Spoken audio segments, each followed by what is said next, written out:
Muy buenas tardes a todos los asistentes a este proceso de formación.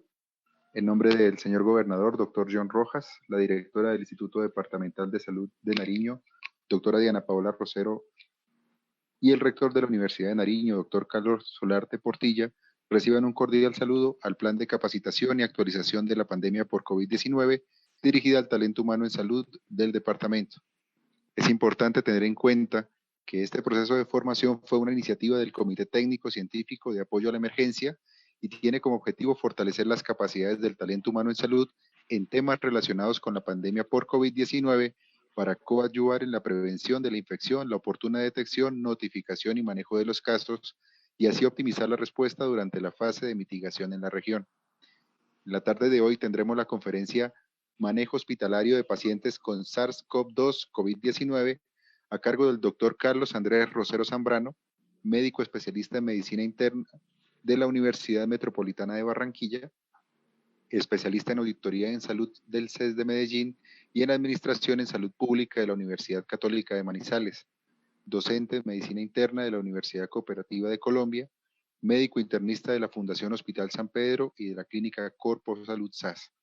De igual manera, saludar al doctor Mauricio Casas, docente de la Facultad de Salud de la Universidad de Nariño, quien nos acompaña también en la tarde de hoy, así como a todo el personal de salud que se conecta a través de la plataforma Zoom, el fanpage del Instituto Departamental de Salud y el canal de YouTube Telepasto de la Universidad de Nariño en todo el departamento. Finalmente, saludar al equipo de la Dirección de Información y Tecnología de la Universidad de Nariño y al equipo de comunicaciones del Instituto, quienes dan soporte técnico a esta transmisión. Recuerden que la presentación tendrá una duración de 1 hora y posteriormente tendremos 15 minutos de preguntas. Por favor, déjenlas en el chat para realizarlas al finalizar y de igual manera recuerden que en el canal de YouTube del Instituto podrán encontrar las 17 sesiones para su réplica con los compañeros que no pudieron estar en la tarde de hoy. Sean ustedes bienvenidos y dándole a todos ustedes las gracias por la puntualidad, me permito darle la palabra al doctor Carlos Andrés Rosero Zambrano. Doctor Zambrano, muchas gracias a usted por estar con nosotros. Muy buenas tardes para todos. Desde la Asociación Colombiana de Medicina Interna, capítulo Nariño, en cabeza de su presidente, la doctora Andrea, agradecerle al Instituto Departamental de Salud, a la Universidad de Nariño, a la Gobernación de Nariño, por invitarnos como sociedad científica a participar en este importante evento de actualización en pandemia por COVID-19, con el fin de mejorar los conocimientos del talento humano y tener un adecuado manejo de esta patología tan importante en nuestra actualidad.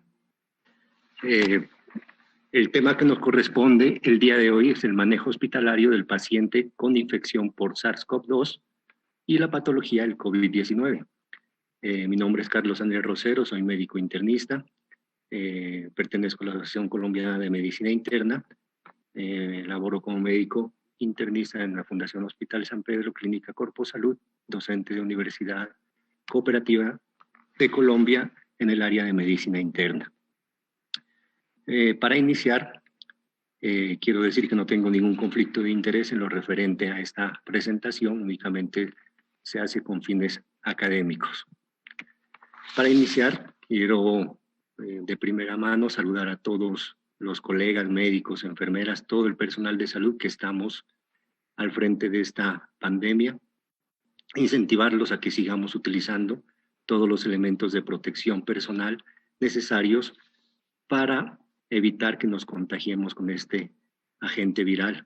Tenemos ya varias personas contagiadas al momento en nuestra región, en nuestro país, y ha habido casos de mortalidad. Entonces esperamos que con las medidas de protección adecuadas ya no nos contagiemos más personal de salud, ya que esto nos puede generar pues graves consecuencias al sector y sobre todo con nuestras familias.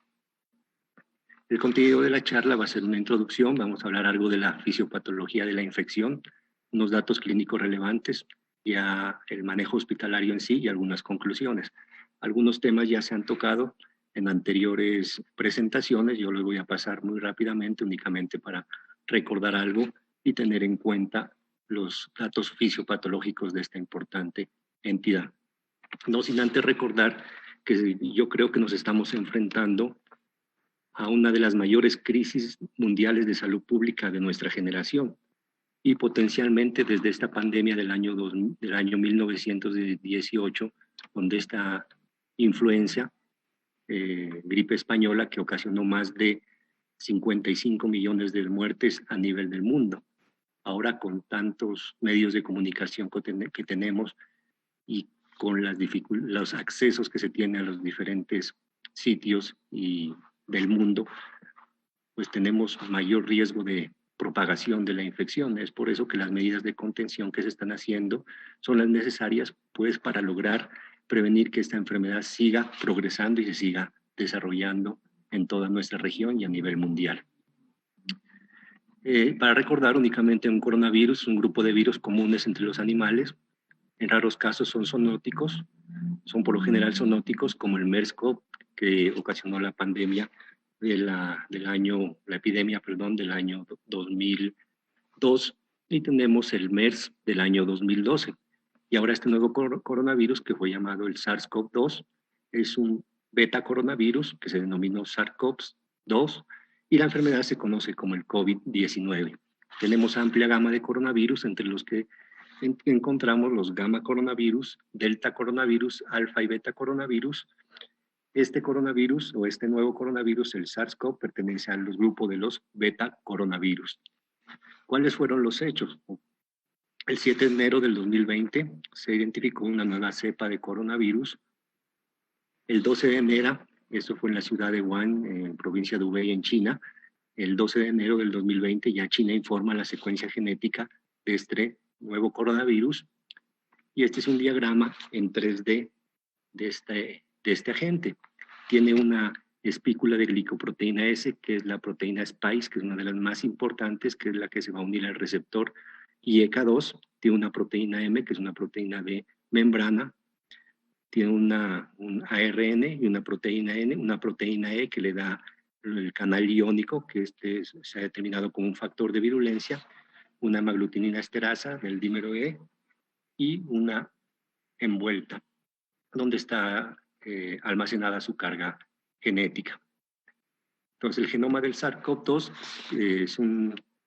es un virus RNA que comienza por una fase 5' y termina en una fase final 3'. Está compuesto por dos subregiones, una ORF1A y una ORF1B, de las proteínas no estructurales, y las proteínas estructurales accesorias hasta la proteína S, la E, la M y la N. ¿Por qué es importante esto? Porque se determinó que estas proteínas de la PL-PRO y la 3CL-PRO tienen 94.6 de similitud con el SARS-CoV. Y esta proteína, la RDRP, tiene con el 92.6, coincide con la CoV-B RATG3 del coronavirus de los murciélagos. Por eso se asoció con el coronavirus de los murciélagos y produce estas proteasas, la NSP3, NSP4 y NSP5, donde son potenciales sitios de acción de algunos medicamentos de los cuales vamos a hablar, incluida la glicoproteína S, que es el sitio de acción de uno de los medicamentos que tenemos en la actualidad, como son la cloroquina, que va a inhibir la glicosilización de esta proteína para inhibir la adherencia de este virus. El 20 de enero ya se confirma que este virus se puede transmitir entre los seres humanos a través de este estudio publicado en Lancet. La OMS ya el 30 de enero habla acerca ya de que es una emergencia por coronavirus, y el 11 de marzo se clasifica ya el coronavirus como una pandemia. Esos son los datos actuales de la infección en el mundo. Tenemos 2.544.769 casos, con 175.621 muertes. En Colombia, al día de ayer, 3.977 casos, 804 recuperados, 189 fallecidos. Y en nuestro departamento tenemos actualmente 62 casos, de los cuales 6 son fallecidos. En Pasto tenemos 13 casos y en Ipiales 34, siendo Ipiales el mayor sitio de contagio actual. Recordar el número reproductivo básico, que es la capacidad de personas a partir de la cual se pueden ser infectadas. Tenemos que para el coronavirus tiene un RO de 1.4 a 2.5 personas que pueden ser infectadas por cada persona que esté contagiada con este agente. Ya sabemos el modo de transmisión a través de gotículas, a través de las manos contaminadas, a través de los celulares, de los dispositivos, de metales, de sitios donde la persona estornuda o se deposita este agente. Posteriormente, este virus, una vez entra a nuestro sistema respiratorio, va a buscar los receptores de la enzima convertidora de angiotensina, los ZK2, y se va a unir a estos receptores donde posteriormente el ARN viral se va a formar en ADN y posteriormente va a eliminar estas partículas o estos virones para que sigan infectando las diferentes células de nuestro tejido pulmonar. Aquí tenemos una revisión, una hipótesis de cómo, publicada en Lancet hace unos 3 días, de cómo el coronavirus puede producir ya sea una infección leve o una infección severa. Una infección leve únicamente pues se va a activar tanto la inmunidad innata como posteriormente la inmunidad adquirida, donde no va a ocasionar esta cascada o esta tormenta de citoquinas que sí producen las infecciones severas, donde se van a activar neutrófilos, células dendríticas, macrófagos con la producción de diferentes interleuquinas, sobre todo la interleuquina 1, la interleuquina 6 y el factor de necrosis tumoral. Y estos virus posteriormente, o esta activación de esta cascada inflamatoria va a dañar el endotelio vascular, donde va a producir obviamente el depósito de fibrina, activación de plaquetas, nos puede formar microtrombos, lo que nos va a llevar a una vasoconstricción severa y que va a ocasionar afectación cardiovascular, renal, hepática, disfunción orgánica múltiple y posteriormente una infección severa que puede conllevar hasta la muerte de nuestros pacientes. Entonces, ¿cuáles son la insuficiencia respiratoria en el COVID-19? Va a ser causada por 3 mecanismos. Puede ser una neumonía que va a progresar a un SDRA y posteriormente a una falla ventilatoria. Podemos tener una coagulopatía con una coagulación intravascular diseminada, formación de microtrombosis pulmonar y va a llevar a una falla ventilatoria. Puede presentar el paciente una miocardiopatía con edema pulmonar y posteriormente falla ventilatoria. Y también se ha determinado compromiso a nivel cerebral con meningitis viral, formación de microtrombos a nivel de la circulación cerebral, lo que nos puede llevar a una falla ventilatoria de origen central. ¿Cuál es la orientación diagnóstica? La orientación diagnóstica obviamente se basa en sus manifestaciones clínicas, se basa en los lineamientos que tenemos ya para el diagnóstico, que fueron ya ampliamente explicados en anteriores presentaciones, los test diagnósticos, las PCRs y la determinación de antígenos y anticuerpos del virus, y los paraclínicos complementarios que nos van a servir para definir el pronóstico de nuestro paciente. Entonces aquí ya miramos unas características clínicas importantes, ya sé que ya las revisaron, pero es importante recordar que los principales signos clínicos que presenta el paciente va a ser la fiebre y la tos, dolor muscular, confusión en algunos casos, diarrea, rinorrea, mareos, náuseas, vómito, como un síndrome gripal, a veces difícil de distinguir de otras patologías. Y entre los paraclínicos tenemos el aumento de leucocitosis en un porcentaje de un 24%, aumento del dímero D en 36%, descenso de la albúmina en 98%, el LDH muy importante se eleva en fases iniciales en un 75%, la procalcitonina no se eleva casi, un 6% nomás, la PCR y la BCG como reactantes de fase aguda se encuentran elevados en esta enfermedad. Este artículo ya también creo que se fue presentado en anteriores charlas, pero sí es un corte de pacientes mucho más grande, más de 1000 pacientes, donde se determinaron las características clínicas. Quiero llamar la atención en algo importante aquí, sobre todo la fiebre. Si aquí miramos que los pacientes al ingreso, la fiebre a la admisión solamente 473 casos de 1081. En cambio, durante el transcurso de la hospitalización ya casi 608, o la mayoría de los pacientes ya desarrollaron fiebre durante la hospitalización. O sea que si el paciente a veces no presenta fiebre al ingreso, pero sí otra sintomatología, podemos comenzar a sospechar que puede presentar esta enfermedad.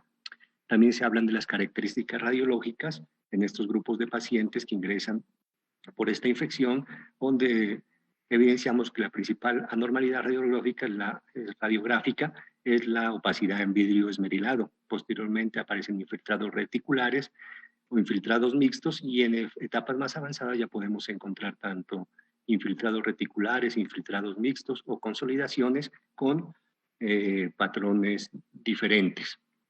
Aquí miramos unas imágenes de tomografía donde en etapas iniciales podemos encontrar unas opacidades periféricas inicialmente, posteriormente esto ya se va opacidades en vidrio esmerilado multilobares, afecta a varios lóbulos de los pulmones, posteriormente ya podemos encontrar procesos consolidativos pulmonares e inclusive en etapas más avanzadas ya derrames pleurales. Aquí miramos cómo evoluciona un paciente con la infección por el COVID-19, cuando tiene el día 5 hay unos infiltrados parcheados en la periferia, periféricos, cerca de la pleura. Posteriormente ya evidenciamos unas imágenes ya en vidrio deslustrado, vidrio despulido. Posteriormente ya puede haber efusión pleural y consolidaciones, donde ya encontramos más avanzada la enfermedad. ¿Y cuáles son los cursos factores de riesgo para mortalidad en estos pacientes? Ya varios estudios han determinado que la edad mayor de 60 años, las comorbilidades, sobre todo la enfermedad pulmonar obstructiva crónica, las patologías cardiovasculares, la diabetes, la hipertensión, la hipoxemia al ingreso, el score de SOFA o el SOFA score mayor de 2 puntos con variación con respecto al ingreso, o el Quick SOFA de ingreso mayor de 2 puntos. Estas son las características clínicas de los pacientes que sobrevivieron y no sobrevivieron. Miramos que la fiebre se presentó en la mayoría de pacientes y se mantuvo casi hasta el día 12. La tos también se mantuvo constante, tanto los que sobrevivieron como los que no sobrevivieron. La disnea es una presentación que ya es tardía, sobre todo el día 7, que es el día donde es más crítico. Entre el día 7 y 8 al 9 es donde los pacientes van a requerir posiblemente la hospitalización del grupo que ingresa o que se diagnostica con esta infección. Como sabemos, el 80% va a tener una presentación leve, un 15% una moderada y un 5% va a ingresar a unidad de cuidados intensivos.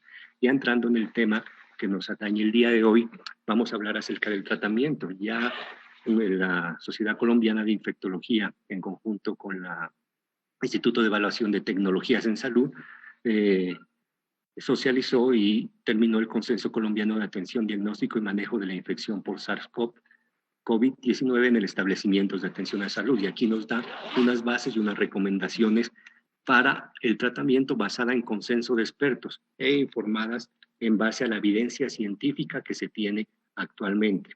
Como sabemos, pues la evidencia actual acerca de los tratamientos no es muy concluyente, pero vamos a tratar de revisar las recomendaciones que nos da la ASIN con respecto al manejo de los pacientes hospitalizados.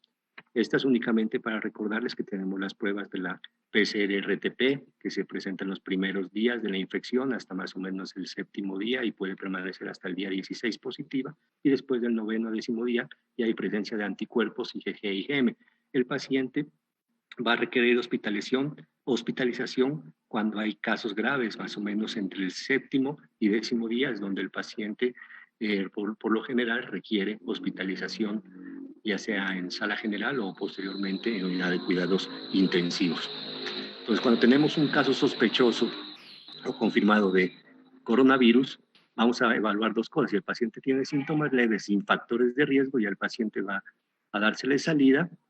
Podemos hacer un score que se llama el News Score. Este score, si está a menos de 4 puntos, el paciente puede ir a su casa. Tenemos pacientes con factores de riesgo. Si el paciente tiene factores de riesgo como los que mencionamos, la edad mayor de 60 años, enfermedades cardiovasculares, diabetes, hipertensión, o que esté desaturado al ingreso, una saturación menor de 90, debemos tomarle unos exámenes, principalmente la LDH, el hemograma y la radiografía de tórax. Si estos son anormales, el paciente va a requerir hospitalizarse. Si son normales, el paciente se le puede dar salida con recomendaciones y el seguimiento ambulatorio, pues, y el manejo ambulatorio, como ya se explicó en anteriores charlas. Si tiene síntomas más alteración de signos vitales, el paciente pasa derecho a hospitalización, directa hospitalización, se le toman unos paraclínicos como son el LDH, el hemograma, transaminasas, bilirrubinas, BUN, creatinina, troponina, dímero D, EKG, gases arteriales, radiografía de tórax y TAC de tórax, dependiendo del contexto clínico del paciente.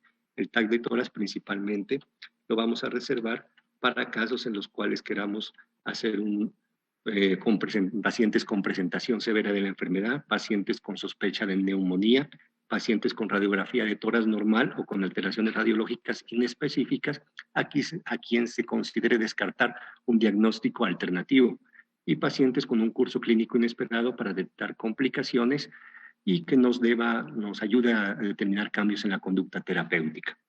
La parte de acá de UCI ya se va a explicar el día de mañana. Entonces, tenemos la enfermedad, puede progresar por 3 estadios, principalmente el estadio 1, el estadio 2, estadio 3. En el estadio 1 se habla de una infección temprana, donde van a estar con los síntomas constitucionales leves, inclusive puede haber anosmia, fiebre, tos seca, diarrea, y los paraclínicos que vamos a encontrar una linfopenia, un aumento leve del LDH, una elevación del dímero D. Es la fase pulmonar, que puede dividirse en 2A y 2B, de acuerdo al tiempo de evolución.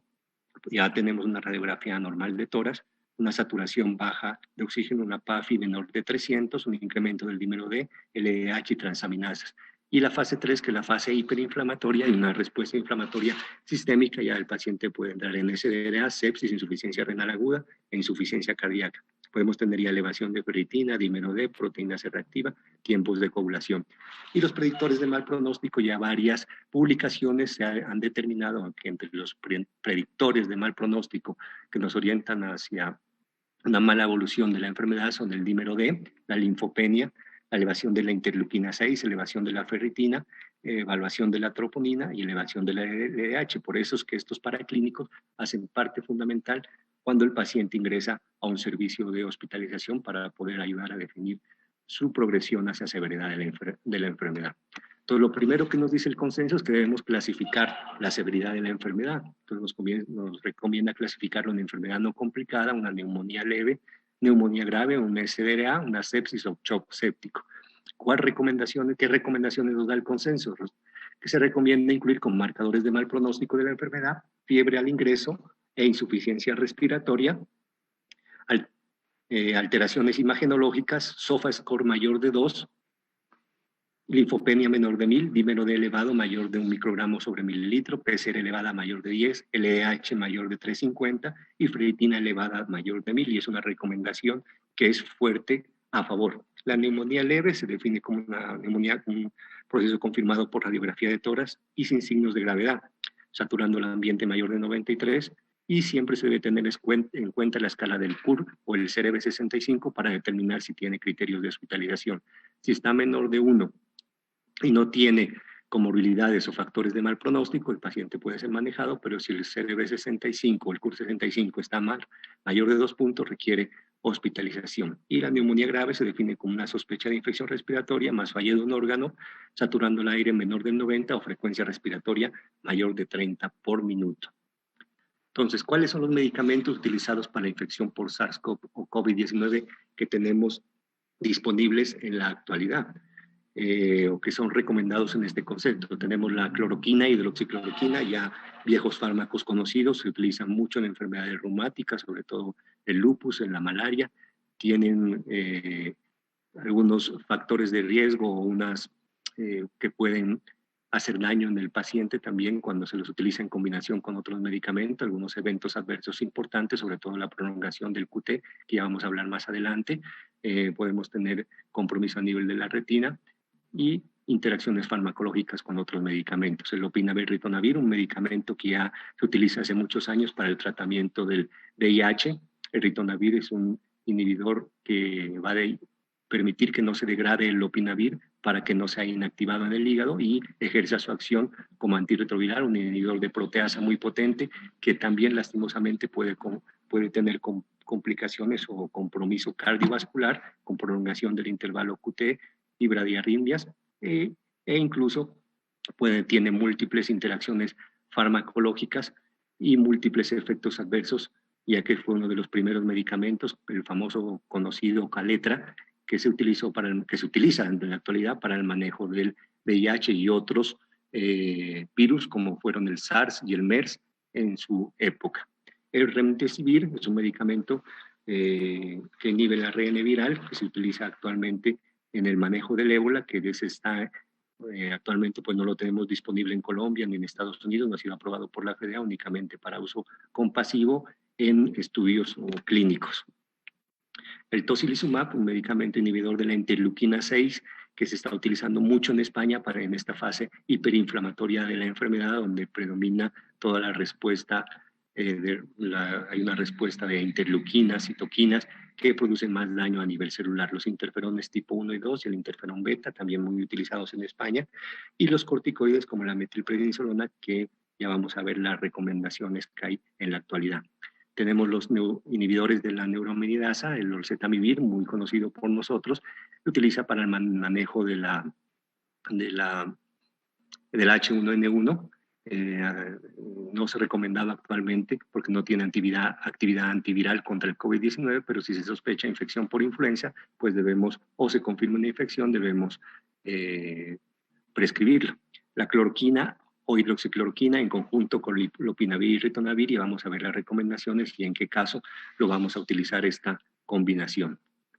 Entonces, JAMA publicó recientemente esta revisión muy interesante donde nos habla de los tratamientos farmacológicos para el coronavirus que tenemos en la fecha. ¿Y qué nos dice esta revisión, que nos deja más preocupados que alentados? Dice, actualmente no existen terapias efectivas comprobadas para este virus. El conocimiento sí se está expandiendo rápidamente con respecto a la virología del coronavirus y proporciona un sinnúmero de objetivos terapéuticos. Entonces aquí se hizo una revisión sistemática donde se analizaron varias publicaciones a nivel de PubMed, un total de más de 1.315 artículos, de los cuales se extrajeron todos los artículos que había mejoría o había aclaramiento virológico de algunos agentes indicados para esta patología, pero en realidad pues ninguno cumple con criterios de curación, únicamente en disminuir los niveles del aclaramiento viral, y por lo cual en este estudio se concluye que por el momento y en base a los ensayos clínicos lanzados no existe una terapia o no se han probado terapias efectivas vigentes a la fecha. Sin embargo, en base al aislamiento del virus tenemos varios targets, en base a la fisiopatología del virus tenemos varios caminos terapéuticos o varios targets terapéuticos que podemos comenzar a trabajar o podemos evaluar en esta gráfica que nos muestra. Entonces tenemos, que nos muestra este artículo, tenemos la cloroquina e hidroxicloroquina como agentes que inhiben la fusión y la endocitosis, como mencioné anteriormente. Va a inhibir la glicosilización a nivel de la proteína S, y lo que va a hacer es que esta proteína S no se una a los receptores del huésped. Además, va a inhibir el procesamiento proteolítico y la acidificación endosómica. Y además estos agentes como la hidroxicloroquina y la cloroquina tienen efectos inmunomoduladores que van a atenuar la respuesta de citoquinas y la inhibición de la autofagia y la actividad lisosómica de las células del huésped.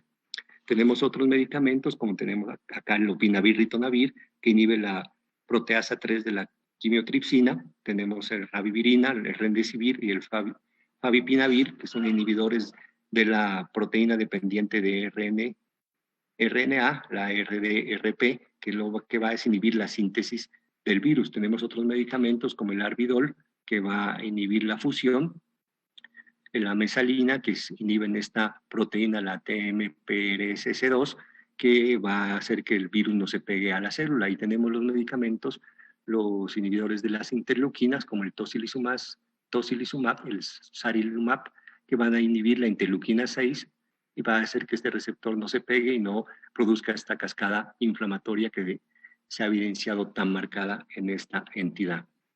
Entonces, ¿cuáles son los fármacos que se recomiendan para el uso? En el consenso nos recomienda la hidroxicloroquina, que viene en tabletas de 200 miligramos, una dosis de carga de 400 miligramos cada 12 horas el primer día, seguir de 200 miligramos cada 12 horas hasta 5 días en formas no severas y 10 días en formas severas. La cloroquina tiene en tabletas de 250 miligramos con 150 miligramos de cloroquina base, 300 miligramos cada 12 horas por 5 días en formas no severas y 10 días en formas severas. Tenemos el lopinavir ritonavir, cápsulas de 200 miligramos y 50 miligramos de ritonavir.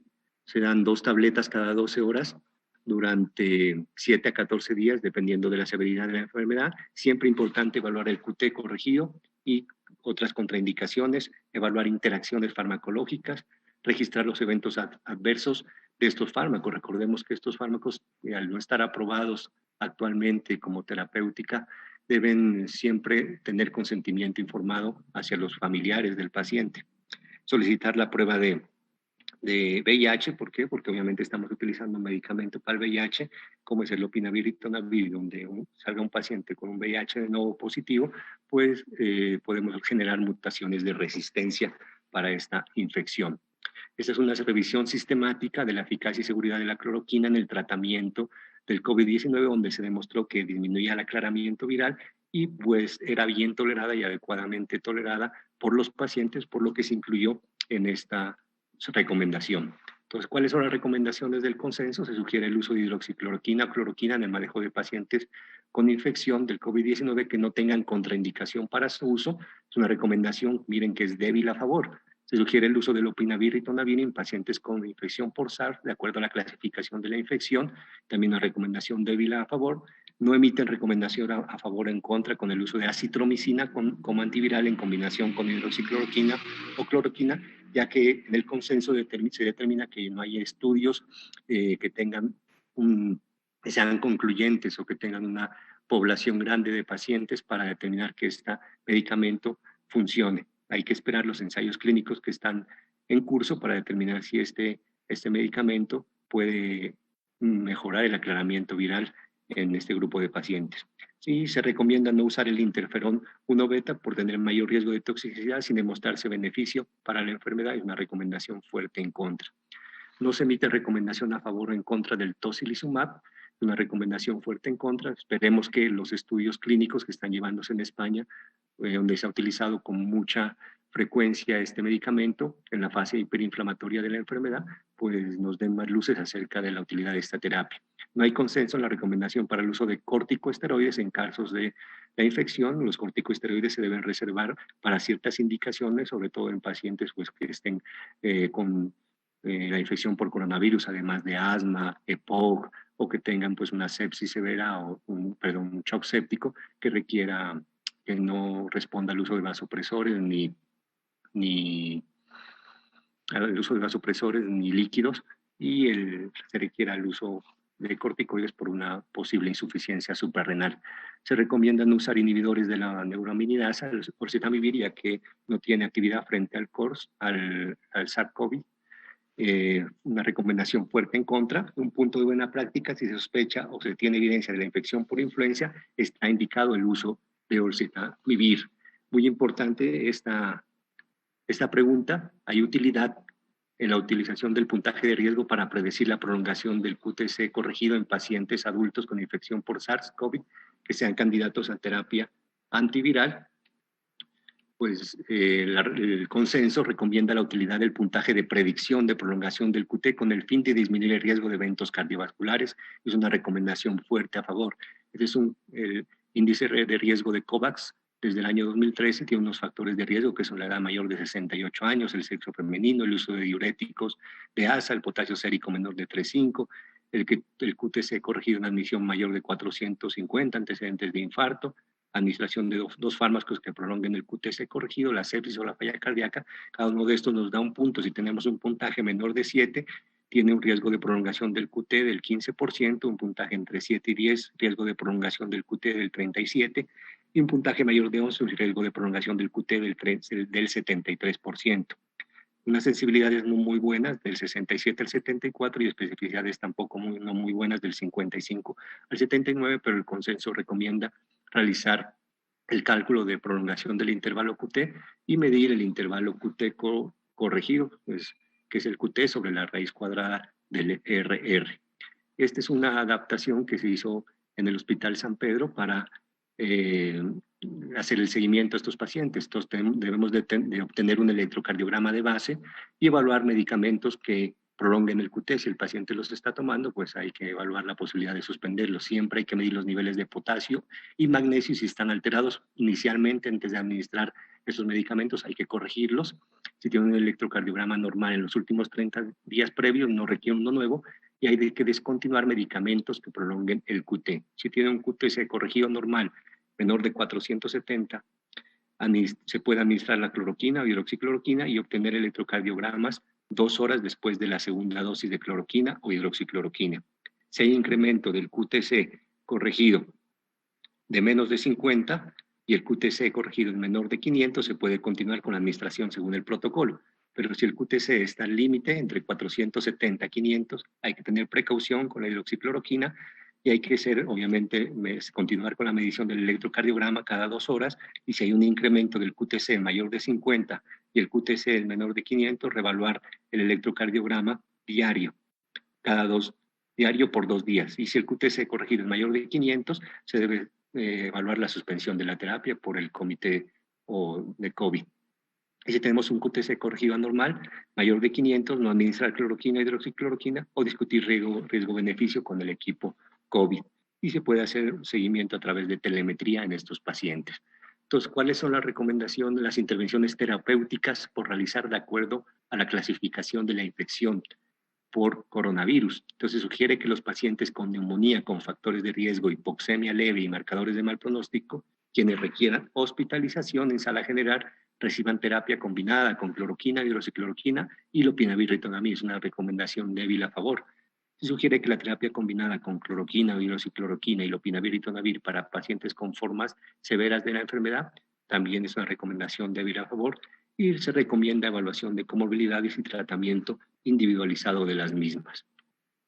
Pues aquí tenemos para la neumonía grave, que el paciente hospitalizado, o la neumonía leve que requiera hospitalización, también debemos hacer una vigilancia clínica si se sospecha una coinfección bacteriana y que vamos a iniciar tratamiento antimicrobiano de acuerdo al grupo de riesgo y de acuerdo a las guías disponibles en la actualidad. Cuando tenemos una neumonía grave, tenemos que iniciar con terapia combinada, hidroxicloroquina 400 cada 12 horas el primer día, y luego continuamos 200 miligramos cada 12 horas de 5 a 10 días, acorde a la severidad, o cloroquina 300 miligramos cada 12 horas por 5 a 10 días, más lopinavir-ritonavir 2 tabletas cada 12 horas por 7 a 10 días, o hasta 14 días si la enfermedad se complica o es muy severa. Si sospecha coinfección bacteriana, hay que iniciar antibiótico acorde al grupo de riesgo y a las guías de neumonía, neumonía adquirida en la comunidad vigentes, o de acuerdo a la epidemiología local de cada institución. Siempre tenemos que tener estos criterios, igual recordar los criterios menores y criterios mayores para el ingreso o traslado a UCI de los pacientes, criterios mayores, necesidad de soporte ventilatorio invasivo, shock séptico con necesidad de vasopresor, el paciente requiere traslado a UCI, o presencia de 3 criterios menores, una frecuencia respiratoria mayor de 30, una PAFI menor de 250, un compromiso multilobar, la urea mayor de 20, leucopenia menor de 4.000, trombocitopenia menor de 100.000, hipotermia o hipotensión que requiera manejo con fluidoterapia. 3 de estos criterios nos orientan hacia que el paciente requiere un manejo en unidad de cuidado intensivo. Entonces, ¿cuál es la utilidad de asociar antibióticos para el manejo de esta infección o del SARS-CoV? El uso de antibióticos se debe basar principalmente en la clínica del paciente. Si nosotros tenemos alta sospecha de clínica de que el paciente tiene una coinfección bacteriana, pues debemos suministrar terapia antimicrobiana guiada y de acuerdo a la epidemiología local. De acuerdo, nos debemos basar en estudios microbiológicos, si se tomaron paneles moleculares como el FINLAR-RAI al inicio de la infección, o se tomó muestras de esputo o de lavado bronquialveolar. En caso de ser necesarios, se aisló algún germen o algún microorganismo, pues debemos dirigir la terapia de acuerdo al aislamiento que encontremos. Ya que se ha evidenciado que hay un peor desenlace cuando hay la asociación de la coinfección bacteriana y el virus. Entonces aquí tenemos la guía de la Asociación Colombiana de Infectología del 2013, que son las recomendaciones para el diagnóstico y tratamiento de la neumonía adquirida en la comunidad en pacientes inmunocompetentes, donde en base a la clasificación del CUR y si tienen factores de riesgo o comorbilidades, se va a dar el manejo de acuerdo al grupo de riesgo que se encuentre el paciente.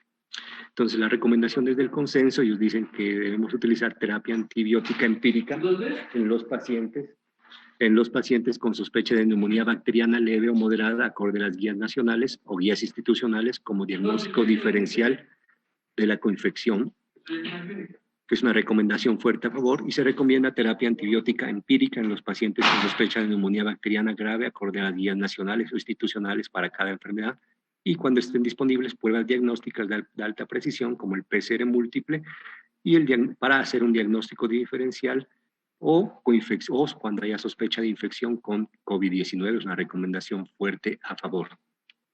¿Cuáles son las consideraciones a tener en cuenta con el uso de suero de convaleciente en el marco de la epidemia por SARS-CoV-2? En teoría, pues los beneficios de esta terapia se acumularían principalmente dentro de los primeros 7 a 10 días de la infección, cuando sabemos que la viremia está en su punto máximo y la respuesta inmune primaria aún no se ha producido. Entonces, la justificación de esta terapia o de ese tratamiento es que los anticuerpos de los pacientes recuperados pueden ayudar tanto con el virus libre como el aclaramiento inmunitario de las células infectadas.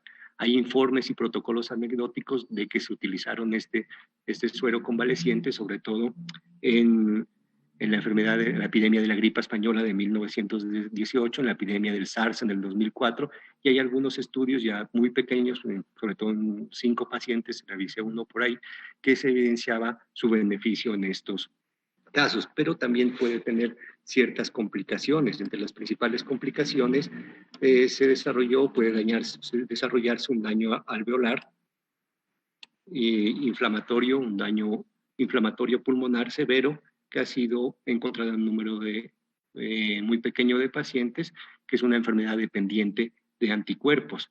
Y otra complicación que podemos tener es la lesión pulmonar asociada a transfusión, que puede ocasionar grandes complicaciones, sobre todo en pacientes que ya tienen una gran sobrecarga de líquidos, pacientes multitransfundidos, que tienen ya múltiples comorbilidades de base. Por eso el consenso recomienda que la terapia con plasma de convaleciente solo puede ser considerada en pacientes hospitalizados en UCI como neumonía grave, siempre en el marco de un experimento clínico. Es una recomendación débil a favor. Entonces se recomienda en neumonía severa con progresión continua de la carga viral. Debe excluirse pacientes ventilados por mayor riesgo de ADE o de TRALI y que tenga el paciente capacidad de firmar consentimiento informado, ya que es una terapia que está en el marco de investigaciones clínicas. Este es un estudio que se está llevando entre varias entidades, la Universidad del Rosario, el CREA, la Universidad CES, acerca del plasma convaleciente. Se está llevando a cabo más o menos un grupo de una N poblacional de 80 pacientes. Hay que esperar los resultados a ver de este estudio, sobre todo para evaluar tanto complicaciones como desenlaces de la utilidad del plasma de convaleciente. Entonces, ¿cuál es el papel de las medidas antitrombóticas en pacientes con infección por SARS-CoV con formas severas? Entonces, hay un puntaje muy importante que es el puntaje para el diagnóstico de coagulopatía inducida por sepsis, que si este puntaje está mayor de 4, nos quiere decir que el paciente puede tener un alto riesgo de fenómenos protrombóticos. Entonces, recomendamos la tromboprofilaxis en el consenso con heparina de bajo peso molecular a todos los pacientes sin contraindicación expresa para la misma, y en especial atención en pacientes con puntaje de coagulopatía asociada a sepsis mayor de 4, ya que este es asociado a mayor presencia de fenómenos trombóticos. O un dímero de 6 veces el control normal, y es una recomendación fuerte a favor. Aquí podemos utilizar las escalas que todos conocemos, la escala de Padua, el modelo de Caprini para pacientes quirúrgicos o la escala de Padua para pacientes hospitalizados. Se deben ajustar, obviamente, la terapia antitrombótica en base a la función renal. La coagulopatía no es una contraindicación para el uso de heparinas. Se debe suspender la profilaxis si tenemos un recuento de plaquetas menor a 30.000 o recuento de plaquetas menores a 50.000 si el paciente requiere anticoagulación. Algunos estudios actualmente inclusive están llevando la anticoagulación profiláctica o la anticoagulación plena en pacientes con alto riesgo de trombosis hasta 14 días posteriores al alta hospitalaria. El seguimiento intrahospitalario se recomienda hacer un seguimiento con paraclínico, ya hablamos del electrocardiograma, hay que hacer pruebas de hemograma, BUN, creatinina, ionograma, perfil hepático, si ya está utilizando estos medicamentos, que recordemos que se puede afectar el hígado, la LDH, el dímero D, a ver si hay factores de mal pronóstico, el TP, TPT, gases arteriales, radiografía de tórax para evaluar la evolución de la enfermedad. Esto lo recomienda el consenso como un punto de buena práctica, seguimiento de paraclínicos cada 48-72 horas para el paciente hospitalizado, una recomendación fuerte a favor. Y por último, ¿cuál es el criterio de curación y el alta hospitalaria en pacientes con infección por SARS-CoV-2? Entonces, según el consenso, nos dice que la recomendación es que para pacientes con infección por SARS-CoV-2 o COVID-19 pueden ser dados de alta y continuar aislamiento en casa si cumplen los siguientes criterios: ausencia de fiebre mayor de 48 horas sin antipiréticos, mejoría clínica de los síntomas respiratorios y la hipoxemia, no requiere hospitalización por otras patologías y tolerancia a la vía oral. Es una recomendación fuerte a favor.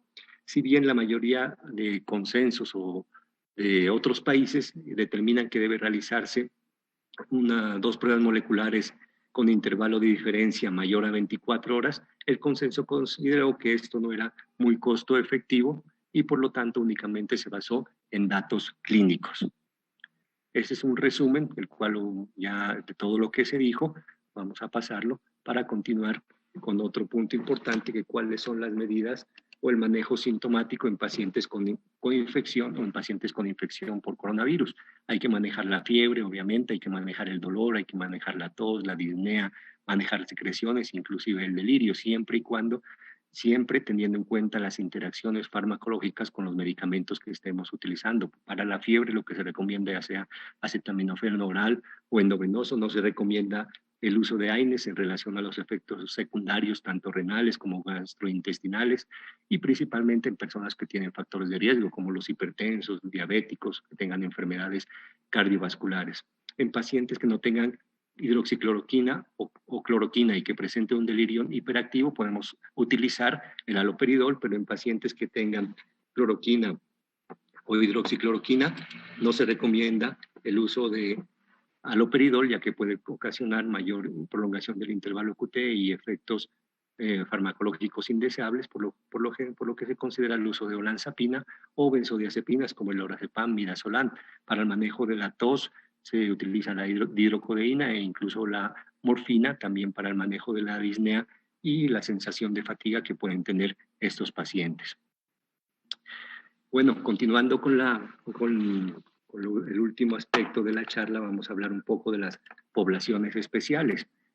Sabemos que los pacientes con enfermedades cardiovasculares, el coronavirus o esta infección nos puede generar peores desenlaces. Hay múltiples investigaciones que han evidenciado que los adultos mayores tienen un mayor riesgo de contraer esta enfermedad y de generar desenlaces mayores. Entonces, el coronavirus puede ocasionarnos infarto en los pacientes, un síndrome coronario agudo que nos va a disminuir la reserva funcional cardíaca, puede generar isquemia y necrosis miocárdica y tiene mayor riesgo de inflamación, hipertensión pulmonar y edema agudo de pulmón. Hay mucha controversia acerca de si se quita o no se quita a los pacientes que vienen tomando inhibidores de ECA o ARA2 para el manejo ya de sus patologías de base, ya sea hipertensión arterial, ya sea cardiomiopatías dilatadas o hipertróficas o enfermedades renales crónicas. Las guías actuales, las recomendaciones actuales dicen que no debe por el momento retirarse estos medicamentos, ya que no se ha demostrado efecto ni a favor ni en contra.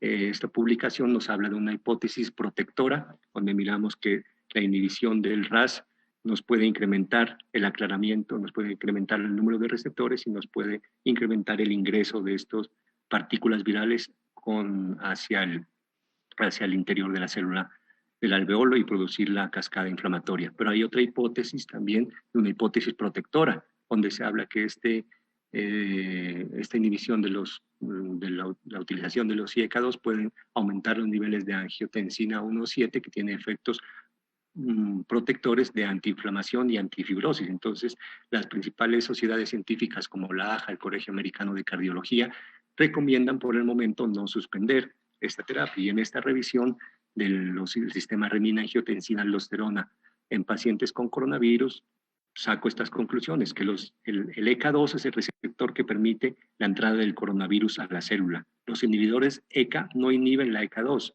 La ECA y la ECA2 son muy diferentes. Los ARA2 inhiben los receptores AT1 y podrían aumentar los ECA2, pero la evidencia no es consistente ni todos los ARA2, para todos los ARA2 ni por órgano.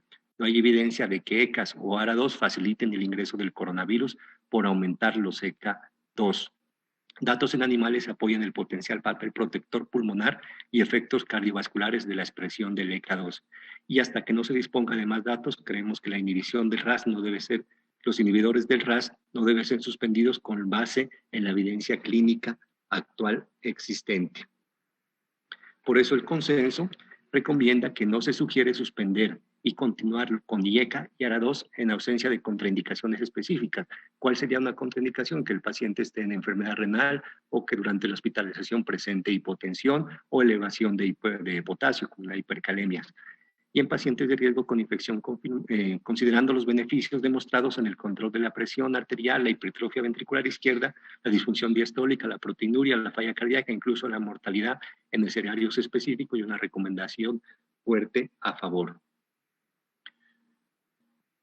En pacientes diabéticos, ¿qué se recomienda? En pacientes diabéticos se recomienda, según el consenso, el uso de insulina subcutánea en vez de infusiones de insulina para disminuir la exposición del cuidador de salud. Es una recomendación débil a favor y se recomienda en pacientes hospitalizados que no enuncie el uso de inhibidores de DPP-4, una recomendación débil a favor. Debemos tener en cuenta que obviamente debemos tener unos niveles de control glucémico adecuado, ya como se ha demostrado, entre mayor elevación de la glucemia, la cascada inflamatoria va a ser peor. Paciente diabético es un paciente inmunosuprimido que puede tener peores desenlaces, por lo tanto el control glucométrico, el control glucémico estricto, ya sea en hospitalización con glucosas menores de 140 o hasta 180 máximo, para lograr una estabilidad en estos pacientes. En pacientes con compromiso renal, este artículo, uno de los pocos que se encontraron con respecto a la parte renal, habla de la enfermedad renal que se asocia a muerte hospitalaria en pacientes con COVID-19. Se evidenció que pacientes con una creatinina basal más alta al ingreso se asociaron con mayor mortalidad del transcurso de la enfermedad. Pero hay unos factores independientes. Estos factores independientes tenemos que la proteinuria, 2 o 3 cruces de proteínas se asociaron con mortalidad, la hematuria en cualquiera de sus presentaciones, el nitrógeno ureico elevado en la línea de base, la creatinina sérica elevada en la línea de base y la enfermedad, la injuria renal aguda, ya sean estadios 2 o 3, fueron predictores directos de mayor mortalidad en estos pacientes. Por lo tanto, debemos controlar la enfermedad renal, suspender medicamentos nefrotóxicos en caso de presentarse lesión renal aguda, un adecuado balance de hídricos, vigilar adecuadamente la diuresis en estos pacientes durante la estancia hospitalaria. Este estudio tuvo una N poblacional de 701 pacientes, más o menos 63 años en promedio. El 14% se encontró que el 14.4% de los pacientes presentaron elevación de creatinina, el 13.1% elevación del BUN, la del 13.1 deterioró su tasa de filtración menor de 60, el 43.9 proteinuria, el 26.7 hematuria y el 5.1 una lesión renal aguda, y se concluye que hay que tener más conocimientos acerca del compromiso renal en los pacientes con COVID-19. ¿Qué tenemos? Hay nuevas dianas terapéuticas, tenemos vacuna, bueno, hay muchos ensayos, ensayos que están en curso, está la ivermectina, está el plasma de convalecientes, seguimos muchos estudios con lopinavir, ritonavir, el tocilizumab, siltuximab, la hidroxicloroquina, cloroquina, los inhibidores de la ECA también y los corticosteroides. Bueno, estamos esperando a ver qué terapias o qué ensayos clínicos salen publicados, se publican para poder nosotros actualizar nuestras guías. Recordemos que esto está cambiando, es una epidemia, no conocemos todavía muy bien la fisiopatología del virus, entonces cada día hay nuevas publicaciones, nuevos ensayos, cada día hay medicamentos que están saliendo nuevos que pueden in vitro inhibir la replicación viral. Bueno, por último, como les decía, para concluir, tenemos que hasta el 15% de la infección por COVID se va a comportar de una manera moderada y requiere hospitalización. Los paraclínicos como el hemograma, la creatinina, la ferritina, el LDH, el dímero D, se utilizan para identificar factores de mal pronóstico. Actualmente no existen terapias efectivas comprobadas para este virus. Se ha detectado una amenaza. El conocimiento que se expande rápidamente con respecto a la virología del SARS-CoV-2 proporciona un número significativo de objetivos farmacológicos potenciales y no hay datos de ensayos clínicos que respalden ninguna terapia profiláctica. Se están realizando más de 300 ensayos de tratamiento clínico activo. Bueno, con esta diapositiva termino, recordando a colegas, compañeros que han fallecido durante esta pandemia, incentivar al personal de salud que utilicemos los elementos de protección general adecuados para cada escenario, que conozcamos, nos preparemos y actuemos y enfrentemos esta pandemia y la infección por este virus. Muchas gracias por su atención y estamos atentos a cualquier pregunta. Doctor Casas tiene la palabra. Gracias, ingeniero. Gracias, doctor Carlos Rosero, por su excelente presentación. Hay varias preguntas del público. La primera es, si, aunque muchas de esas usted ya las contestó, pero quiero hacer énfasis en las siguientes. Preguntan si al ser un virus RNA es menos probable que este mute, cambie y en consecuencia modifique el curso de la fisiopatología y el cuadro con la patogenicidad y la virulencia que tiene. Adelante, doctor Carlos. Sí, al ser un virus RNA es muy poco probable que mute, pero como sabemos los virus, tenemos varios virus de la influenza, sobre todo la influenza, que es un virus que muta cada año, o la gripe normal, pero este virus, al ser un virus RNA, las probabilidades de que mute son bajas, pero pues tenemos que esperar más porque todavía no lo conocemos, no conocemos muy bien su fisiopatología y debemos esperar, porque como sabemos hay casos de nuevas reinfecciones, no sabemos si es por el mismo o una cepa que mutó. Entonces hay que esperar los ensayos clínicos y los estudios de las comunidades científicas que nos orienten hacia esta observación.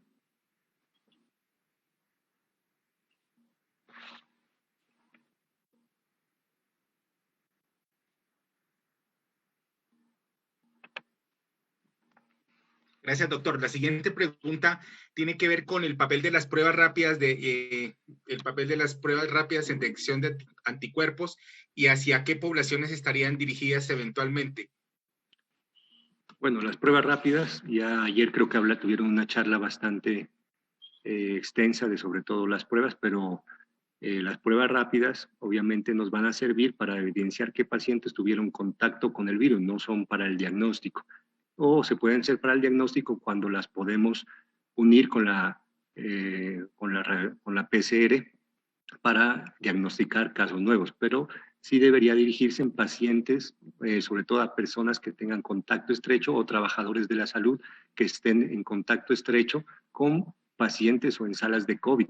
Y esto se debe hacer no una sola muestra, sino lo que se recomienda según las guías y la recomendación del Ministerio de Salud, que deben hacerse pruebas seriadas, por lo menos cada 14 días, en los trabajadores de salud que estén en áreas de COVID, para poder identificar y aislar oportunamente a los trabajadores de la salud que pueden trabajar y los que no pueden trabajar para prevenir que se propague aún más el virus. Gracias, doctor. La siguiente pregunta tiene que ver con la disponibilidad de pruebas rápidas en el departamento de Nariño, pero entiendo debe ser seguramente contestada por el Instituto Departamental de Salud. Adelante, doctor Tomás. Un momento, por favor.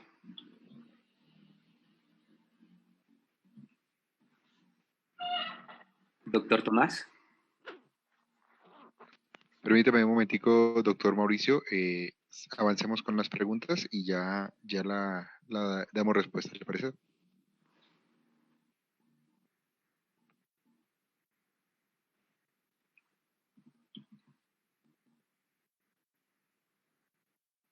Doctor Casas. La siguiente pregunta, doctor Carlos, tiene que ver con su opinión sobre el síndrome de Ritag, la respuesta inmunitaria trombótica asociada al coronavirus y el uso de tromboprofilaxis o tratamiento anticoagulante basado en esto, si se puede llevar un paciente a COVID COVID-19 a cirugía, y qué opina usted sobre el uso o no del ácido tranexámico. No, el ácido, para contestar la primera pregunta, el ácido tranexámico ya se ha demostrado que no tiene ningún beneficio en este grupo de pacientes.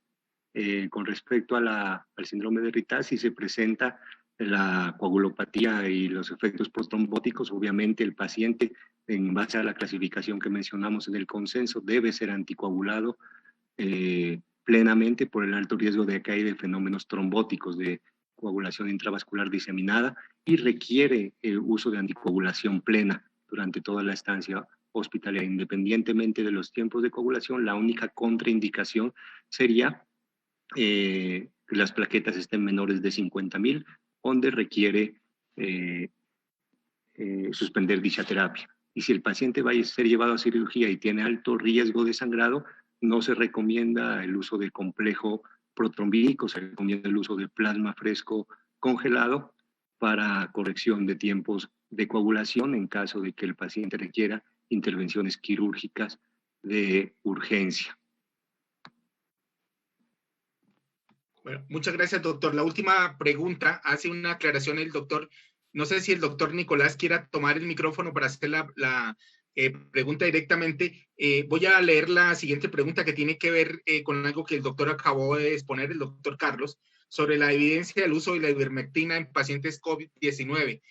No sé si el doctor Nicolás, que está en el tema de los pacientes con este síndrome de Ritac, quiera ampliar su pregunta y tener diálogo directo con el doctor Carlos. Muchas gracias. No, creo que me alcanzó a contestar diciendo que el tranexámico es mejor no usarlo. Es que no tenemos mucha literatura al respecto, y en ortopedia se está usando prácticamente el tranexámico de rutina, y en estos pacientes que pueden tener un problema y un síndrome de Ritac, pues teóricamente debería estar contraindicado, aunque no tenemos ningún estudio ni nada que nos lo muestre. Realmente usted nos está diciendo lo mismo que estamos pensando nosotros, que no es conveniente de pronto usar tranexámico en estos pacientes que van a ser llevados a cirugía. Sí, así es. Pacientes tienen mayor riesgo de efectos trombóticos, de fenómenos trombóticos. Entonces, en esos pacientes es mejor no utilizar ácido tranexámico. Las guías, estuve revisando el otro día un webinar que tuvimos con unos hematólogos y unos cardiólogos. Ellos nos recomiendan el uso de tranexámico. En caso de coagulopatía, plasma fresco, vitamina K, y tampoco está recomendado el uso de complejo protrombínico por el momento. Pues, como vemos, en este virus las cosas cambian, cada día salen nuevas cosas, pues esperemos a ver qué recomendaciones nuevas hay.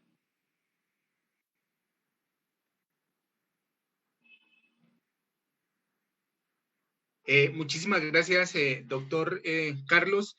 La última pregunta, doctor, sobre la evidencia el papel de la ivermectina en estos pacientes, por favor. La ivermectina es como sabemos, un antiparasitario. Se lo está utilizando, hay estudios que son in vitro, que se ha demostrado que inhibe la replicación viral, pero más no hay estudios clínicos en pacientes que haya demostrado dicho efecto. Entonces, como les nombré al último, hay unos estudios que están en curso.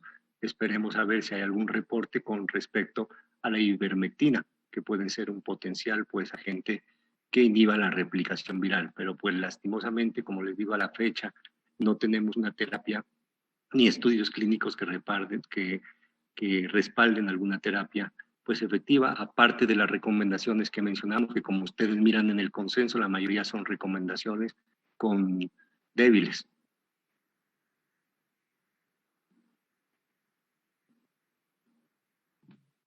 Ok, muchísimas gracias. Le doy paso al doctor Tomás, que tiene las preguntas que han llegado vía Facebook Live y las redes sociales, para que continúe el doctor Carlos con las respuestas. Muchas gracias.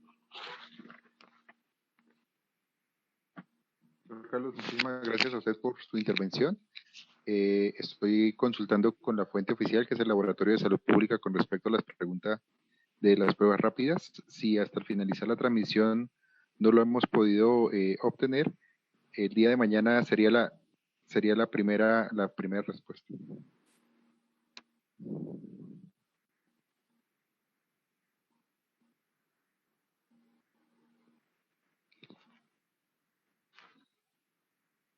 Me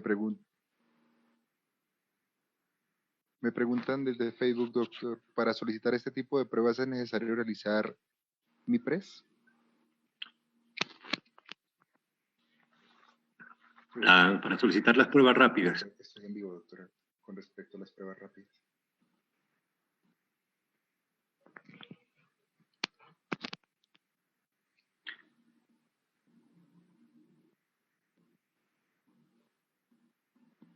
Tengo la siguiente pregunta, doctor. En información inicial se recomendaba no tomar AINES y ASA.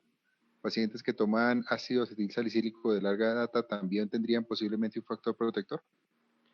No, pacientes que toman ASA es algo diferente. Recuerden que el ASA actúa por otra vía, el ácido araquidónico. El ASA en pacientes que lo estén utilizando por patologías cardiovasculares ya establecidas, como infarto agudo de miocardio, enfermedad cardiocerebrovascular, enfermedad arterial periférica, pacientes con antecedentes previos de isquemia cerebral o que tenga ya cardiopatía establecida, se los debe mantener.